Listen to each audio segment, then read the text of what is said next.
प्राकृतिक और कृत्रिम विधियों के बारे में अपन ने चर्चा की थी, यानी अलैंगिक जनन के बारे में कल अपन ने पढ़ लिया था।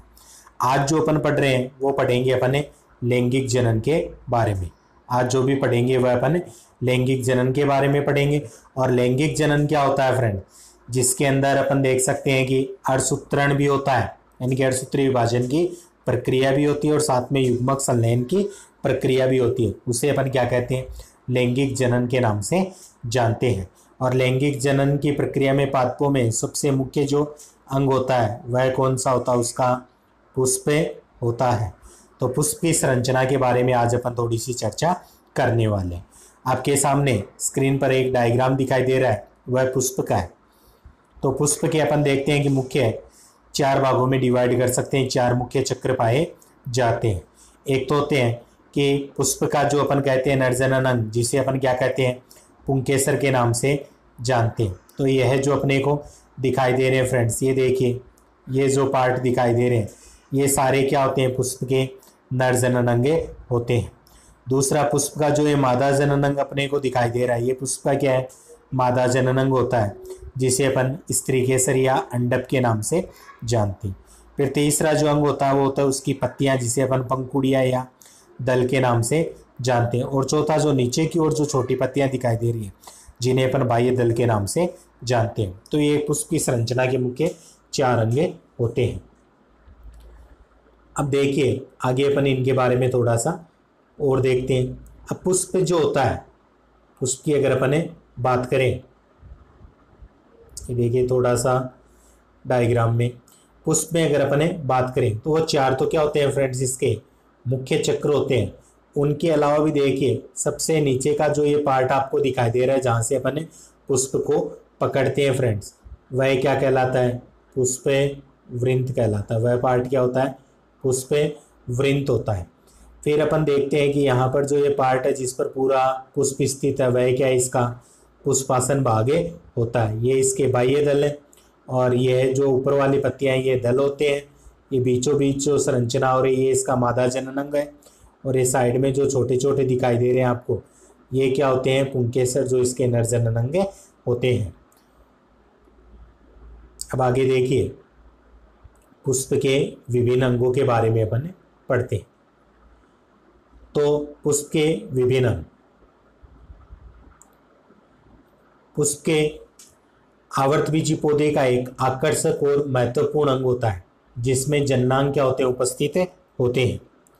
पुष्प एक सीमित वृद्धि करने वाला एक रूपांतरित प्ररोह माना जाता है। प्ररोह यानी कि जो पर मानते हैं कि प्रांकुर से विकसित भाग, यानी कि तने वाला पार्ट।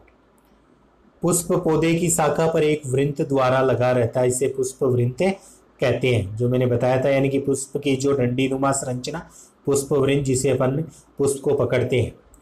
पुष्प वृंत का जो शीर्ष चौड़ा भाग होता है उसे अपन क्या कहते हैं, पुष्पासन। पुष्प वृंत का शीर्ष चौड़ा भाग पुष्पासन या थैलेमस बनाता है। इस पर विभिन्न जो पुष्प अंग व्यवस्थित होते हैं। एक प्रारूपिक पुष्प में पुष्पासन पर 4 मुख्य पुष्प अंग या चक्र पाए जाते हैं, जो भी अपन ने देखे थे डायग्राम में। जब पुष्प में ये चारों चक्र उपस्थित होते हैं तो उस पुष्प को अपन क्या कहते हैं, पूर्ण या कंप्लीट पुष्प कहते हैं। यदि कोई एक भी चक्र अनुपस्थित होता तो उसे क्या कहते हैं, अपूर्ण। अब देखिए पुष्प में कौन कौन से होते हैं, 4। एक तो उसका नरजन्नांग होता है, एक अपन कहेंगे कि उसका मादा जन्नांग, नरजन्नांग पुंकेसर, मादा जन्नांग स्त्री केसर, एक दल और एक बाह्य दल। ये चारों अंग अगर उपस्थित है तो पुष्प कैसा पुष्प है, कंप्लीट, यानी कि पूर्ण पुष्प उसे कहते हैं। अगर इन चारों में से एक का भी अभाव है तो उसे अपन अपूर्ण पुष्प कहेंगे। फिर आगे देखिए अपन, एक जो प्रारूपिक पुष्प होते हैं उसके मुख्य 4 भाग होते हैं। सबसे पहले अपन बात करते हैं इसके बाह्य दलपुंज की। सबसे पहले बात करेंगे बाह्य दलपुंज। तो जो बाह्य दलपुंज होता है यह पुष्प का सबसे बाहरी चक्र होता है। यह प्राय हरे रंग का होता है और अनेक बाह्य दलों से मिलकर बना हुआ होता है। यह कलिका अवस्था में पुष्प की क्या करता है, सुरक्षा करने का कार्य करता है।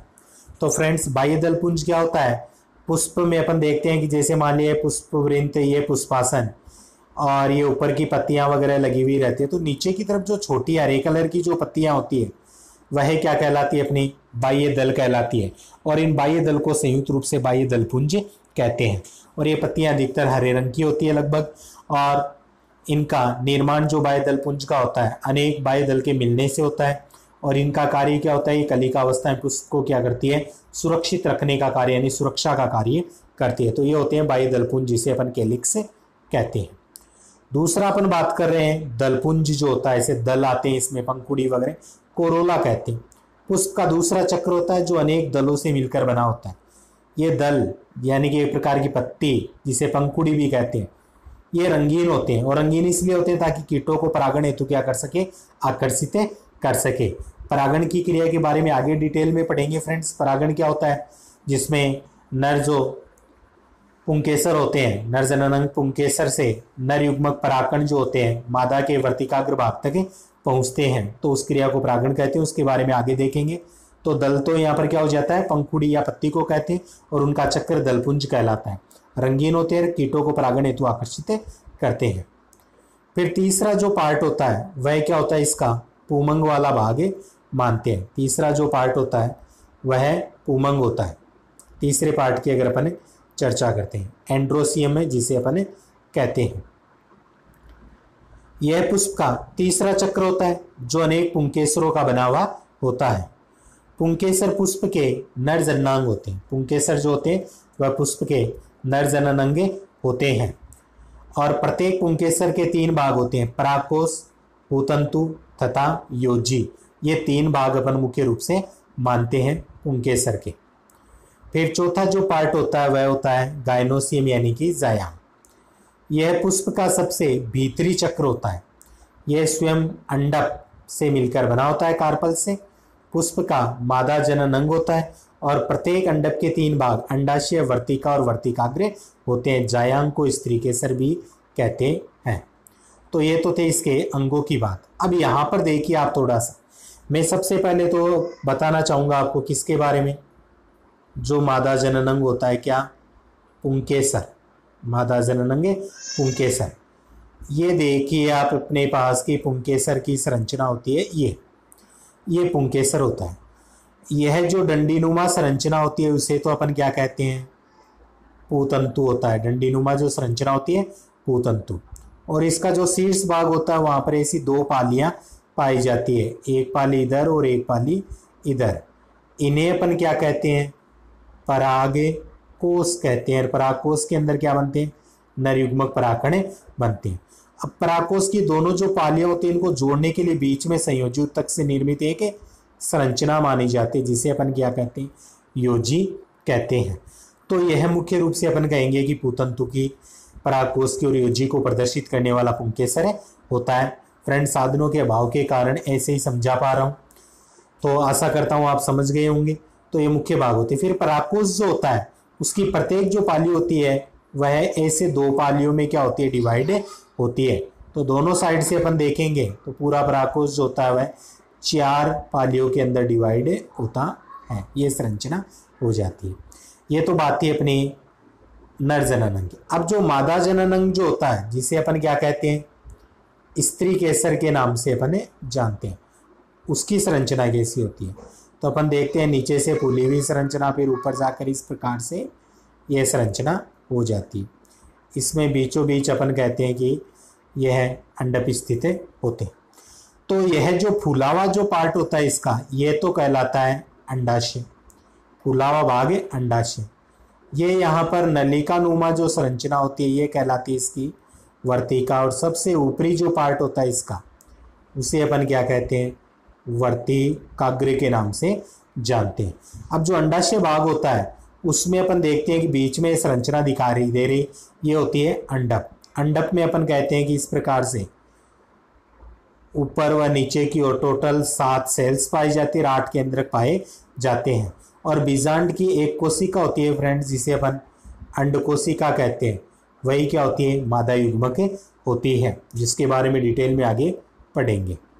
तो ये तो थी अपनी लैंगिक जनन से संबंधित जानकारी जिसमें पुष्प भाग लेते हैं। अब इस पाठ में आई हुई मुख्य बातें जिनके बारे में पिछले वीडियो में अपन ने डिटेल से नहीं पढ़ा था, उनके बारे में थोड़ी चर्चा करते हैं कि असंग जनन क्या होता है। यह अलैंगिक जनन का ही एक टाइप होता है। इसमें बीजांड काय को द्विगुणित कोशिकाओं, द्विगुणित कोशिका का मतलब होता है जिसमें गुणसूत्र संख्या पूरी होती है, यानी कि सीधी भाषा में जैसे मान लीजिए 46 मान लेते हैं अपने शरीर की, और अगुणित होती है तो वह कितनी हो जाती है 23। तो द्विगुणित कोशिकाओं या अध्यावरण, द्विगुणित अंड या कुछ अन्य युग्मकोद्भिद कोशिकाओं, युग्मकोद्भिद यानी जो युग्मक का उद्भव करती है, नर युग्मक मादा युग्मक, युग्मकोद्भिद कोशिकाओं से सीधे ही वृद्धि करने वाले भ्रूण के साथ बीज या नई वेष्टियों का निर्माण कर लेता है। यानी कि असंग जनन यानी कि बिना जनन के अपन कहते हैं कि नए बीज वगैरह का निर्माण इसमें हो जाता है, उसे असंग जनन कहते हैं। इसके अलावा अपन ने देखा था अनिषेक बीजता, जैसा कि नाम से प्रकट हो रहा है अनिषेक बीजता, कि इसमें बिना निषेचन के ही बीज का निर्माण हो जाता है, कि बिना निषेचन के बीज निर्माण की प्रक्रिया क्या कहलाती है, अनिषेक बीजता कहलाती है। इस प्रक्रिया में बीजांड बिना निषेचन के बीज में परिवर्तित हो जाता है, अर्थात इसमें नर व मादा युग्मक के संयुग्मन की आवश्यकता नहीं होती है और बीजांड में अर्धसूत्री विभाजन भी नहीं होता है। यानी कि अपन कहेंगे कि बीजांड में क्या नहीं होता है, अर्धसूत्री विभाजन की प्रक्रिया भी नहीं होती है, जिससे गुणसूत्रों की संख्या क्या बनी रहती है, जितनी होती है उतनी बनी रहती है, द्विगुणित। इस प्रकार निर्मित बीज क्या होते हैं, जननक्षम होते हैं, अर्थात नए पौधे को जन्म देते हैं। यानी बिना निषेचन के ही नए बीज का निर्माण होता है। एग्जाम्पल धतूरा और मक्का इसी के अंतर्गत आते हैं। फिर अपने कुछ नाम आए थे, अपन बोलते हैं आवर्तबीजी जो पादप होते हैं उनमें क्या पाया जाता है, पीडी एकांतरण पाया जाता है। तो अपने एक क्वेश्चन भी आ सकता है कि आवर्तबीजी पादपों में पीडी एकांतरण को स्पष्ट कीजिए क्या होता है। तो आवर्तबीजी पादपों में मुख्य तथा दीर्घजीवी अवस्था बीजाणुद्भिद होती है, जहां से बीजाणु वगैरह उत्पन्न होते हैं, जो कि मूल प्ररोह तथा पत्तियों द्वारा निरूपित होती है। यह द्विगुणित होती है, यानी गुणसूत्र संख्या जोड़े के रूप में होती है। बीजाणुद्भिद पर अर्धसूत्रण द्वारा, यानी जो बीजाणुद्भिद होते हैं उस पर अर्धसूत्रण यानी कि अर्धसूत्री विभाजन, अर्धसूत्रण द्वारा किसका निर्माण होता है, युग्मक का निर्माण होता है। और युग्मक कैसे होंगे, अगुणित यानी गुणसूत्र संख्या आदि, 46 की आदि अपन 23 कह सकते हैं जैसे। और युग्मकोद्भिद जो युग्मक को उत्पन्न करते हैं, अवस्था को प्रदर्शित करते हैं, यह अवस्था अगुणित होती है। युग्मकों के संयोजन से पुनः द्विगुणित बीजाणुद्भिद अवस्था जो होती है वह क्या होती है, स्थापित होती है। तो इस प्रकार युग्मकोद्भिद या बीजाणुद्भिद अवस्थाओं के एकांतरण को पीडी एकांतरण कहते हैं। तो बीजाणुद्भिद का मतलब बीजाणु, बीजाणु से अपन मान रहे हैं कि कोई बीज वगैरह का निर्माण यहाँ पर हो गया। फिर बीजाणुद्भिद अवस्था से अपन कह रहे हैं पादप वगैरह का निर्माण हो रहा है। फिर उस पादप में किसका निर्माण हो रहा है, युग्मक का, नर युग्मक और मादा युग्मक। तो उस युग्मक निर्माण को अपन ने कह दिया युग्मकोद्भिद। तो पहले तो था ये बीजाणुद्भिद जिससे पादप निर्मित हुए, फिर इसमें क्या बन गया, युग्मक, यानी ये किस में बन गया, युग्मकोद्भिद। और ये युग्मक क्या करेंगे, एक नई पीढ़ी का निर्माण करेंगे। तो बीजाणुद्भिद के बाद में युग्मकोद्भिद। तो अपन इसमें क्या करें, एक पीढ़ी का क्या आ रहा है, अंतर आ रहा है, इसलिए युग्मकोद्भिद या बीजाणुद्भिद अवस्थाओं के एकांतरण को क्या कहते हैं, पीढ़ी एकांतरण कहते हैं। फिर अपन ने इसमें पढ़ा था कि जो प्रकंद और जो घनकंद होते हैं उनके बारे में पढ़ा था कि प्रकंद क्या होते हैं, घनकंद क्या होते हैं। कल अपने नाम आया था इसके अंदर जनन में। तो प्रकंद की विशेषता क्या होती है, प्रकंद हमेशा चपटा और बेलनाकार होता है, जबकि घनकंद कैसा होता है, अंडाकार होता है। और प्रकंद जो होते हैं वह भूमि के अंदर समानांतर बढ़ता है और घनकंद भूमि के अंदर ऊर्ध्वाधर वृद्धि करते हैं। प्रकंद अपस्थानिक जड़ें पर्वसंधियों से निकलता है और घनकंद अपस्थानिक जड़ें तथा तन के आधारीय भाग से निकलता है, तने के आधारीय भाग से। प्रकंद की शाखाएं शीर्षस्थ होती है, शीर्षस्थ शाखाएं यानी कलिका से निकलती है, और घनकंद में शाखाएं कक्षस्थ कलिका से निकलती है। ये मुख्य इनमें अंतर थे। इसी के साथ में आपको ऊपरी भूस्तारी से रनर और अंतर भूस्तारी सकर्स, इनमें भी अंतर बताना चाहूँगा। कल इनके भी अपने नाम में आए थे, तो ये भी अपने को पता होना चाहिए। ऊपरी भूस्तारी क्या करते हैं, भूमि की सतह के ऊपर रेंग कर आगे बढ़ते हैं, और अंतर भूस्तारी जो होते हैं ये भूमि की सतह के अंदर क्षैतिज वृद्धि करते हैं। फिर नियमित अंतराल पर इनमें पर्वसंधियां पाई जाती है और इनमें पर्वसंधियां नियमित अंतराल पर पाई जाती है। नियमित अंतराल पर पर्वसंधियां जो होती है वह पाई जाती है। फिर आगे अपन देखेंगे कि पर्वसंधि से नीचे की ओर अपस्थानिक जो जड़ें होती है वह निकलती है। जैसे दूब घास इसका एग्जाम्पल होता है, इसमें पर्वसंधि से ऊपर की ओर वायवीय शाखाएं निकलती है, यानी कि पोदीना, ये इसका